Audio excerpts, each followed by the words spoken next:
If it had been his choice, 10-year-old Eckart Preu wouldn't have gone off to live in a boarding school and study music for the next 8 years, but it was his father's decision, not his, and besides, it was Cold War East Germany, and Preu was to find that music offered a safer way to express his feelings in a communist regime than verbal outlets might allow. Today he spends time on 2 U.S. coasts, conducting symphonies in Stamford, Connecticut, and here in Spokane. His job? Harnessing the disparate talents and energies of accomplished musicians to create beauty and harmony. Civic leaders tormented by discord might do well to borrow from his repertoire. Many people think that conductor is a powerful position, and this is not about power. And power is handed to you, and people have to give you power. Otherwise, you're absolutely powerless. And in order to make people play better, I think is to remind them what they already know most of the time, to remind them why they are there, why what this phrase should be like, and say, of course, I knew that actually, but I was just not remembering at the moment, or I didn't have time to think about it.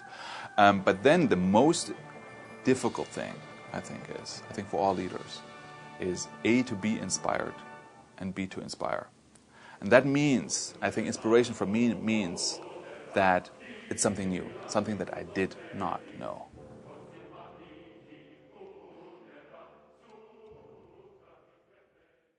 During a performance, it is, and in general, it's very important to know when to lead and when to let them play.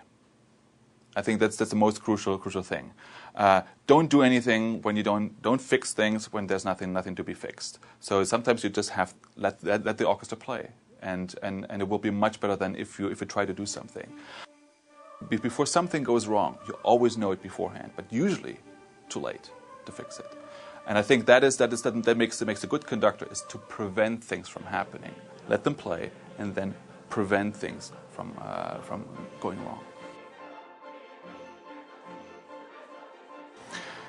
Impatience for me is a means to get attention. I think I've avoided being loud and yell and being impatient because I feel that I'm out of control. And patience sometimes makes people think, oh, let's take it easy. So sometimes impatience, or appearing impatient, I never am really impatient.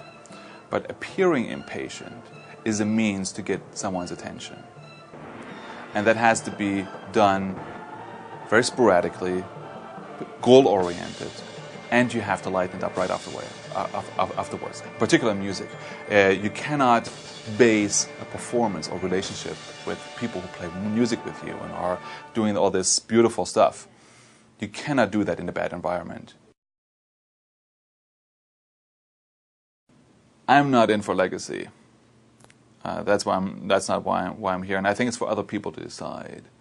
But what I'm trying to do is to make the symphony and classical music approachable and not a luxury.